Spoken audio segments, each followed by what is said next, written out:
Hello students, आप सभी का बहुत बहुत स्वागत। मैं सज्जन सिंह बाजिया, प्रवक्ता यांत्रिकी अभियांत्रिकी राजकीय पॉलिटेक्निक महाविद्यालय केलवाड़ा से आपका एक बार फिर से बहुत बहुत अभिनंदन स्वागत करता हूं। आज अब हम जो टॉपिक स्टार्ट कर रहे हैं वो फ्लूइड मैकेनिक्स से पहला चैप्टर से है। आप देख रहे होंगे स्क्रीन पे प्रॉपर्टीज़ ऑफ फ्लूइड्स। तो आज हम यहाँ से स्टार्ट करेंगे और आने वाले कुछ लेक्चर्स में हम फ्लूइड क्या है उसकी प्रॉपर्टीज़ के बारे में पढ़ेंगे और इसमें और क्या क्या आगे जो सिलेबस हैं, जो टॉपिक्स हैं, जैसे फ्लूइड की प्रॉपर्टी हो गई, इसके अलावा बाद में उसकी काइनेमेटिक्स क्या है, उसका डायनेमिक्स क्या है, वो सब डिटेल में हम देखेंगे। सो अविलंब स्टार्ट करते हैं। फ्लूइड प्रॉपर्टीज़ देखने से पहले यदि आप देखें तो आपको एक डेफिनेशन जो है फ्लूइड का वो पता होना चाहिए। आपको ये पता होना चाहिए कि फ्लूइड जो है वो क्या है। आपको ये पता होना चाहिए फ्लूइड किसे कहते हैं। Fluid is a combination of liquid and gas. यानी जब भी मैं फ्लूइड कहूँगा, जब भी हम किसी फ्लूइड की बात करेंगे तो आपको हमेशा याद रखना होगा, आपके दिमाग में आना चाहिए कि फ्लूइड यानी वो लिक्विड भी हो सकता है और गैस भी हो सकता है। ठीक है, इन दोनों का डेफिनेशन क्या है, फ्लूइड किसे कहेंगे? तो पदार्थ का वह सब्सटेंस जो बहुत मिनिमम फोर्स लगाने पर, बहुत कम फोर्स लगाने पर, या यूँ कहें कि लगभग इवन जीरो फोर्स लगाने पर, जीरो से थोड़ा सा ज़्यादा फोर्स भी लगाने पर, यदि वह पदार्थ जो है वो यदि बहने लगता है, ध्यान से सुनिएगा, बहने लगता है, फ्लो होने लगता है, तो उसे हम क्या कहेंगे? फ्लूइड कहेंगे। ये वर्ड जो है ना फ्लूइड, ये आया है फ्लो से, FLOW, फ्लो यानी बहना। जो बहता है वो फ्लूइड है। तो हम देखते हैं कि द्रव्य जो है, जैसे ऑयल है, तेल द्रव्य की कैटेगरी में आता है, पानी द्रव्य की कैटेगरी में आता है। तो ये क्या है? ये लिक्विड्स हैं, तो ये बहते हैं। ऐसे ही हवा है, ये गैस है, ऑक्सीजन गैस है, नाइट्रोजन गैस है, हीलियम गैस है, ये क्या है? ये भी बहती हैं। जो आप इनको एनवायरनमेंट में छोड़े तो क्या होता है? फ्लो होता है ना इनका। तो लिक्विड्स भी बहते हैं, गैसेस भी बहती हैं, और इन दोनों को मिला करके हम फ्लूइड कहते हैं। तो आने वाले जो आपके जो क्लासेज होंगी फ्लूइड मैकेनिक्स से, उसमें फ्लूइड का मैकेनिक्स हम पढ़ेंगे। मतलब आपके लिक्विड और गैस जो हैं उनका मैकेनिक्स हम पढ़ेंगे। And my dear, you might be very well aware what is mechanics. Mechanics क्या होता है ये आपको बहुत अच्छे से पता होगा। मैकेनिक्स किसको कहते हैं? किसी भी चीज़ का जब वो रेस्ट में है वो स्टडी करना, जब वो फ्लो कर रही है वो स्टडी करना, रेस्ट में है तो क्या क्या फोर्सेस लग रहे हैं वो स्टडी करना, फ्लो में है तो क्या क्या फोर्सेस लग रहे हैं, उसका डिस्प्लेसमेंट क्या है, वेलोसिटी क्या है, एक्सेलरेशन क्या है, ये सब उसका स्टडी करना, ये मैकेनिक्स है। तो ये सारी चीज़ें हम फ्लूइड में भी देखेंगे। फ्लूइड जब किसी बर्तन में, जैसे ग्लास में पानी रखा हुआ है, तो ग्लास में पेंदे में कितना फोर्स लगा रहा है वो पानी, ग्लास की दीवार पे कितना फोर्स लगा रहा है, ग्लास के ऊपर की सतह से धीरे धीरे नीचे जाएंगे तो किस तरह से प्रेशर जो है बढ़ेगा, किस तरह से फोर्स जो है उस पर क्या फ़र्क पड़ेगा, ये सब चीज़ें स्टडी करना, दैट्स द फ्लूइड मैकेनिक्स। ऐसे ही किसी पाइप में पानी का फ्लो हो रहा है तो उसका वेलोसिटी क्या है, उसका एक्सेलरेशन क्या है, वो कितना फोर्स लगा रहा है, वो सब स्टडी करना, that is also a part of fluid mechanics. Okay, तो स्टार्ट करते हैं। ये सब चीज़ें जानने से पहले आपको कुछ बेसिक प्रॉपर्टीज़ पता होनी चाहिए फ्लूइड की, और वो प्रॉपर्टीज़ जो हैं वो आज हम इस लेक्चर में देखते हैं। ध्यान से देखिएगा बेटा, एक एक करके सारी प्रॉपर्टीज़ हम डिटेल में देखने वाले हैं। सबसे पहला प्रॉपर्टी जो है फ्लूइड का, जो यहाँ पर मैं ले रहा हूँ, वो है डेंसिटी और मास डेंसिटी। आप चाहिए डेंसिटी कहिए या मास डेंसिटी कहिए, एक ही बात है। क्या होता है डेंसिटी? बेटा सिंपल सा याद रखो, कोई भी पदार्थ जो है, जो फ्लूइड जो है, उसका वजन कितना है और उसका वॉल्यूम यानी कितना एरिया उसने घेर रखा है वो कितना है, ठीक है, उसका वजन कितना है और कितना वॉल्यूम उसका है वो कितना है, ये दो चीज़ें आपको पता करनी है। जैसे उदाहरण के तौर पर मैंने बकेट में पानी लिया, ठीक है, बकेट में पानी लिया, पानी जितना बकेट में लिया उस पानी का वजन कितना है और बकेट में वो कितनी दूर में भरा हुआ है, बकेट का वॉल्यूम कितना, जितना पानी भरा हुआ है ना उतने बकेट का वॉल्यूम कितना है, ये दो चीज़ें मुझे पता करनी है। तो फिर मैं मास डेंसिटी या डेंसिटी कैसे डिफाइन करूंगा, इट इज़ द रेशियो, ये क्या है, ये रेशियो है किसका, mass of the fluid to the volume of the fluid. यानी फ्लूइड जो है अपना, जैसे पानी लिया, अपनी इस केस में उदाहरण के तौर पर हमने पानी लिया, पानी का मास कितना है, मास याद रखिए, वजन मतलब फोर्स वाला वजन नहीं, मास केजी वाला वजन, जिसका यूनिट केजी हो, किलो वाला वजन। सो मास कितना है डिवाइड बाई उसका वॉल्यूम कितना है। तो बेटा बताओ इसका यूनिट क्या हो गया मास डेंसिटी का, इसका यूनिट हो गया केजी पर मीटर क्यूब। वॉल्यूम का यूनिट क्या होता है, मीटर क्यूब। सो केजी को मीटर क्यूब से डिवाइड करना है, तो ये इसका यूनिट हो गया। तो आप देखिए इसमें ये तो रहा इसका यूनिट केजी पर मीटर क्यूब, ठीक है। और कैसे डिफाइन होगा वो इसमें लिखा है, डेंसिटी और mass density of a fluid is defined as the ratio of the mass of a fluid to its volume, ठीक है। तो मास को वॉल्यूम से डिवाइड करोगे तो क्या आएगा, डेंसिटी और मास डेंसिटी। याद हो गया बेटा। तो देखिए यहाँ पे लिख रखा है कि जो डेंसिटी है उसको एक सिंबल से हम हमेशा लिखते हैं, वो सिंबल जो है वो देखिए आप इसमें लिखा हुआ है, इस तरह से लिखा जाता है। मैं आपको अंडरलाइन करके बता देता हूँ, ये इस सिंबल की मैं बात कर रहा हूँ। सो डेंसिटी जो है ना वो हमेशा हम जो है इस सिंबल से लिखते हैं। और इसको कहते क्या हैं, बोलने में क्या कहते हैं इस सिंबल को, उसका भी इसमें बता रखा है। इस सिंबल को बोलने में हम कहते हैं रो, RHO, रो। ये देखिए रहा, क्या कहते हैं सिंबल को, RHO, इसको रो बोलते हैं। तो आप हमेशा जब भी डेंसिटी लिखेंगे तो किससे लिखेंगे, डेंसिटी लिखेंगे आप रो, ठीक है। Rho equal to M divide by V, जहाँ पर M क्या है, mass, divide by V, volume, okay. अब यहाँ पर एक नंबर आपको याद करना है। कुछ स्टैंडर्ड फ्लूइड्स की डेंसिटी हम याद कर लेते हैं, बहुत अच्छी बात है वो। तो अभी याद कर लीजिए बेटा, the value of density of water is 1 ग्राम पर सेंटीमीटर क्यूब और 1000 kg पर मीटर क्यूब। तो ये बेटा आपको याद रखना है कि पानी का डेंसिटी जो है वो 1000 किलो पर मीटर क्यूब होता है। मतलब आप इसको यूँ समझिए कि 1 मीटर, एक आपने क्या बर्तन लिया जो 1 मीटर चौड़ा है, 1 मीटर ही मोटा है और 1 मीटर ऊंचा है, ठीक है।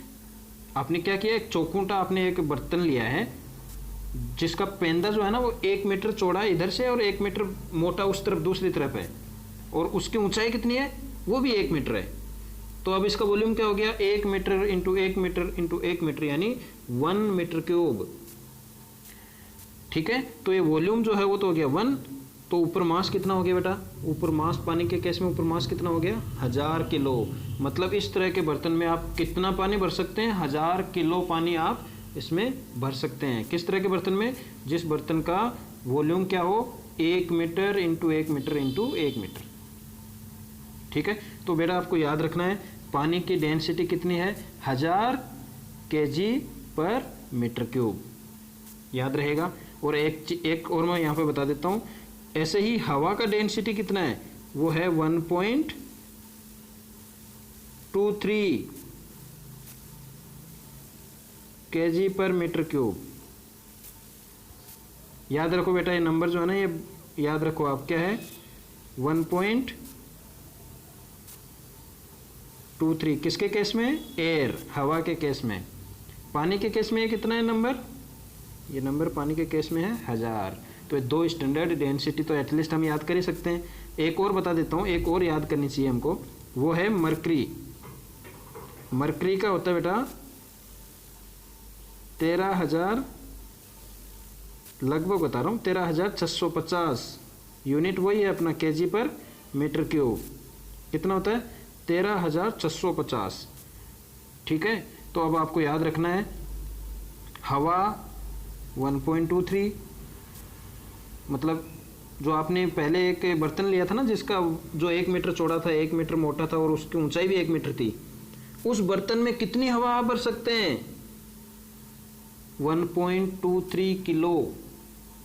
1 किलो और 230 ग्राम 1.23 केजी। उसी बर्तन में कितना मरकरी आप भर सकते हैं? मरकरी जब आप पूरे में भर दोगे उस बर्तन में तो उसका वजन होगा 13,650 किलो। और उसी बर्तन में यदि आप पानी भरोगे तो उसका वजन होगा, उसका वजन कितना होगा? उसका वजन होगा 1000 किलो। ठीक है, तो ये जो है बात आपको ध्यान रखनी है। अगली प्रॉपर्टी जो है अपनी उस पर आते हैं। अगली प्रॉपर्टी है स्पेसिफिक वेट और वेट डेंसिटी। तो बेटा इसको कैसे डिफाइन करते हैं? ऊपर वाली थी मास डेंसिटी, मास बटा वॉल्यूम, यह है वेट डेंसिटी यानी वेट बटे वॉल्यूम यानी weight to the volume, ratio of weight to the volume. तो वेट को वॉल्यूम से डिवाइड करना है।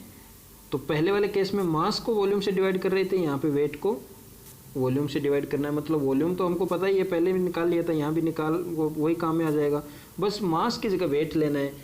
तो मास की जगह वेट कैसे लेते हैं? हमको पता है मास इज एम यानी केजी, और उसको जब जी से गुणा करवा देते हैं, जी क्या है? ग्रेविटेशनल एक्सेलरेशन, गुरुत्वाकर्षण जो त्वरण जो है, गुरुत्वाकर्षण त्वरण जिसको बोलते हैं, ग्रेविटेशनल एक्सेलरेशन जिसको बोलते हैं, वो जो है जी स्मॉल जी से उसको लिखते हैं, उससे मल्टीप्लाई हमको करवाना है। स्मॉल जी का यूनिट क्या होता है बेटा?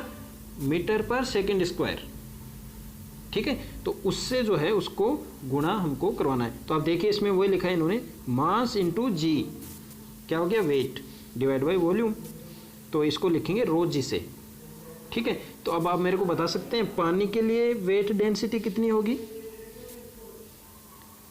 अच्छा, पानी का मास डेंसिटी कितना था? यानी पानी का डेंसिटी कितना था? 1000। अब उसको क्या करना है? उसको जी से गुणा करवाना है, तो वेट डेंसिटी आ जाएगा। यानी जी का वैल्यू कितना होता है बेटा? 9.81 मीटर पर सेकंड स्क्वायर। तो उस 1000 को 9.81 से मल्टीप्लाई करवाना है, यानी 9810। तो पानी का वेट डेंसिटी कितना है? 9810। Is it clear? ओके, अगली प्रॉपर्टी पे चलते हैं। Specific volume. स्पेसिफिक वॉल्यूम जो होता है बेटा, वो आपके जो डेंसिटी जो है ना उसका उल्टा होता है। ठीक है, स्पेसिफिक वॉल्यूम जो है आपकी जो डेंसिटी जो है, मास डेंसिटी जो है उसका उल्टा होता है। तो volume divide by mass of the fluid is known as specific volume. Is it clear? याद रहेगा, बहुत आसान है। अब जो सबसे इम्पोर्टेंट प्रॉपर्टी आ रही है, जो हर क्वेश्चन में लगभग आती है, जो आपको बहुत अच्छे से याद करना है, वो है स्पेसिफिक ग्रेविटी। इसको बेटा स्मॉल एस से लिखते हैं। ठीक है, लेटर स्मॉल एस जो है या कैपिटल एस जो है, इससे इसको लिखते हैं। देखो इधर ये रहा, ये रहा, एस से लिख रखा है ना, तो इसको इस कैपिटल एस से रिप्रेजेंट करते हैं। और इसका फॉर्मूला क्या होता है? देखो बेटा, इसका फॉर्मूला आपको बताता हूँ। इसका फॉर्मूला होता है, जिस फ्लूइड का, ध्यान से सुनना मेरी बात, आप स्क्रीन पे मत देखो, एक बार मेरे को ध्यान से सुनो। जिस फ्लूइड का आपको स्पेसिफिक ग्रेविटी निकालना है, उस फ्लूइड का डेंसिटी लीजिए और उसको स्टैंडर्ड फ्लूइड क्या है उस फ्लूइड के लिए, उसकी डेंसिटी से भाग लगा दीजिए। जैसे उदाहरण देता हूँ बेटा, पानी का आपको स्पेसिफिक ग्रेविटी निकालना है, तो क्या करना है? पानी का ग्रेविटी लीजिए, पानी का डेंसिटी लीजिए। कितना है पानी का डेंसिटी? 1000। उसमें क्या करना है? स्टैंडर्ड फ्लूइड क्या है पानी के लिए, उसकी डेंसिटी का भाग लगाना है। वो अब स्टैंडर्ड फ्लूइड क्या है वो मैं आपको बाद में बताऊंगा। सिंपल है ना। जैसे एक ऑयल है, एक तेल है जिसकी मास डेंसिटी क्या है? 700 kg पर मीटर क्यूब है। उदाहरण लिया है मैंने एक, एक ऑयल है जिसकी डेंसिटी क्या है 700 kg पर मीटर क्यूब। अब हमको क्या करना है, हमको स्पेसिफिक ग्रेविटी निकालना है इसका, इस तेल का। कैसे निकालेंगे, इसकी डेंसिटी 700 लेंगे, डिवाइड बाई इस तेल के लिए स्टैंडर्ड फ्लूइड क्या है उसकी डेंसिटी का भाग लगा देंगे। बहुत आसान। अब आपको फॉर्मूला समझ में आ गया बहुत अच्छे से। चाहे किसी भी फ्लूइड का यदि आपको स्पेसिफिक ग्रेविटी निकालना हो, आपको बहुत अच्छे से पता चल गया कि मेरे को कैसे निकालना है। बस आपको एक चीज़ जाननी है कि ये स्टैंडर्ड फ्लूइड क्या है। तो बेटा याद कर लीजिए, अभी लिख लीजिए, लिक्विड्स जो हैं जितने भी, उनके लिए स्टैंडर्ड फ्लूइड है आपका पानी, वाटर। और जो गैसेस जो हैं जितनी भी, उनके लिए स्टैंडर्ड फ्लूइड है आपका एयर, हवा। ठीक है, पानी का डेंसिटी कितना 1000 kg पर मीटर क्यूब, एयर का डेंसिटी कितना 1.23 kg पर मीटर क्यूब। ये इसलिए मैंने आपको पहले ही बता दिया है, बहुत इंपॉर्टेंट है। ठीक है, तो अब देखो ये फॉर्मूला, इन्होंने जो दो फॉर्मूले लिखे हैं वो वहीं से लिखे हैं। एक तो लिख दिया इन्होंने लिक्विड्स के लिए, क्योंकि लिक्विड्स का स्टैंडर्ड फ्लूइड क्या है, पानी। तो इन्होंने देखो नीचे डिवाइड में क्या लिखा, वेट डेंसिटी और डेंसिटी ऑफ वाटर, वाटर वाली डेंसिटी से इन्होंने डिवाइड किया। क्यों, क्योंकि लिक्विड्स के लिए स्टैंडर्ड फ्लूइड क्या है, वाटर है। अगले फॉर्मूले में, गैसेज वाले जो फॉर्मूले में, इस फॉर्मूले में जो है इन्होंने क्या किया, नीचे वेट डेंसिटी ऑफ एयर, क्योंकि हवा के लिए, सॉरी गैसेस के लिए, जो गैस जो हैं उनके लिए स्टैंडर्ड फ्लूइड जो है वो एयर है। ठीक है, तो आपको याद रखना है ये कितना है, ये डेंसिटी 1.23। ये कितना है, ये वाला डेंसिटी, ये है आपका 1000। ठीक। तो जैसे मैं आपसे अब पूछूं, जो हमने तेल लिया था जिसका डेंसिटी 700 kg पर मीटर क्यूब था, बताओ उसका जो है स्पेसिफिक जो ग्रेविटी जो है वो कितना है।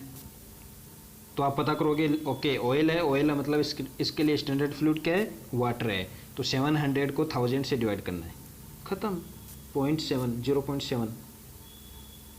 ऊपर भी डेंसिटी, नीचे डिवाइड में भी डेंसिटी, मतलब यूनिट इसकी क्या होगी, स्टैंडर्ड जो आपकी स्पेसिफिक ग्रेविटी जो है इसकी यूनिट क्या होगी, ये यूनिट लेस क्वांटिटी है, इसकी कोई यूनिट नहीं होगी। Is it clear? ओके, बताओ मेरे को मरकरी के लिए इसका, ये जो मरकरी का स्पेसिफिक ग्रेविटी कितना होगा, बता सकते हैं आप? मरकरी का स्पेसिफिक ग्रेविटी कितना होगा? मरकरी का डेंसिटी लेना है, वो मैंने आपको बताया था लगभग 13450 कुछ था। उसको, मरकरी एक लिक्विड है, तो लिक्विड मतलब स्टैंडर्ड फ्लूइड क्या है लिक्विड के लिए, वाटर है। तो वाटर का डेंसिटी का भाग लगाना है, तो 13650 डिवाइड बाई 1000 यानी 13.65। ठीक है, एक हवा है जिसकी डेंसिटी है 2 kg पर मीटर क्यूब। कोई भी हवा नहीं है, कोई ऐसे समझ लीजिए गैस है जिसका डेंसिटी 2 kg पर मीटर क्यूब है। बताओ उसका स्पेसिफिक ग्रेविटी क्या है, 2 डिवाइड बाई 1.23, क्योंकि इस केस में हमको एयर की डेंसिटी का भाग लगाना पड़ेगा, इसलिए 2 divide by 1.23। Is it clear? बहुत आसान है ना, बहुत इंपॉर्टेंट भी है, बहुत ज़्यादा इंपॉर्टेंट है, इसलिए आपको ये याद रखना है। आप कहो तो यहाँ पे मैं स्टार लगा देता हूँ, ये लो, it's very important, so you have to remember this. Okay, अभी देखिए ये एक प्रॉब्लम है, ये देखते हैं। प्रॉब्लम 1.1 क्या कह रहे हैं इसमें, calculate the specific weight, density and specific gravity of 1 litre of a liquid which weight 7 newton. बेटा ध्यान से कहना, एक लिक्विड इन्होंने दिया, कह रहा है कि वो लिक्विड, उसका वॉल्यूम कितना है 1 लीटर, उसका वॉल्यूम कितना 1 लीटर, और क्या कहा विच वेट्स, यानी उसका वेट कितना है 7 न्यूटन। तो उसका मास निकाल सकते हैं ना आप, मास कितना है 7 न्यूटन को ग्रेविटेशनल एक्सेलरेशन का भाग लगा दीजिए। अरे mg इक्वल टू 7 दे रखा है इसने, तो m कितना होगा 7 डिवाइड बाई g, तो 7 में 9.81 का भाग लगा देंगे तो क्या आ जाएगा, m आ जाएगा किस में, kg में। तो आपके पास मास भी है, आपके पास वॉल्यूम भी है, आपके पास वेट भी है। तो पहला चीज़ क्या पूछ रहा है ये, स्पेसिफिक वेट, तो कैसे निकाल सकते हैं specific weight? Weight divide by volume, 7 divide by its volume. अच्छा, वॉल्यूम ध्यान देना बेटा, वॉल्यूम का यूनिट इसने 1 लीटर दिया है, लेकिन हमको डिवाइड करना है मीटर क्यूब से, ठीक है ना। तो वो उन्होंने यहाँ पे देखो लिखा है वॉल्यूम 1 लीटर जो है वो 1/1000 मीटर क्यूब होता है। इसका मतलब क्या हुआ? इसका मतलब यह हुआ कि 1 metre cube equal to 1000 litre. यानी जो हमने जिस पात्र की हम बार बार बात करते आ रहे थे, जिस बर्तन की जिसका मोटाई भी 1 मीटर है, चौड़ाई भी 1 मीटर है, ऊंचाई भी 1 मीटर है, उसमें आप 1000 लीटर पानी भर सकते हैं, ये मतलब है। Is it clear? ओके। तो देखिए स्पेसिफिक वेट इन्होंने कैसे निकाला, वेट में वॉल्यूम जो है जिसका यूनिट मीटर क्यूब है उसका भाग लगा दिया। डेंसिटी कैसे निकाला, मास जो है उसमें जो है वॉल्यूम का भाग लगा दिया। ये जो फॉर्मूला एक्चुअली इन्होंने लिखा है स्पेसिफिक वेट को जी से डिवाइड किया है, तो वो आपको पता ही है, क्योंकि mg डिवाइड बाई v जो है ये आपका स्पेसिफिक वेट है, और उसको g से डिवाइड करो दोगे तो m डिवाइड बाई v आ जाएगा। ऐसे स्पेसिफिक ग्रेविटी यानी उसका डेंसिटी, तो डेंसिटी कितना है 713.5 हमने कैलकुलेट कर लिया, और ये लिक्विड है तो इसके स्टैंडर्ड फ्लूइड जो होगा वो पानी होगा, तो पानी का डेंसिटी है 1000 kg पर मीटर क्यूब, तो उससे डिवाइड कर दिया। Is it clear? बहुत आसान है ना। तो आज के इस लेक्चर में हम इतना ही देखेंगे। अगला जो अपना लेक्चर होगा बेटा वो भी प्रॉपर्टीज़ के ऊपर ही होगा। अगले लेक्चर में हम प्रॉपर्टीज़ जो हैं वो कंप्लीट करने की कोशिश करेंगे, और उसके बाद में फर्दर जो हैं लेक्चर्स जो हैं स्टार्ट करेंगे। Okay, so thank you so much for being with me. अगला लेक्चर देखना नहीं भूलिएगा। Okay, thank you once again.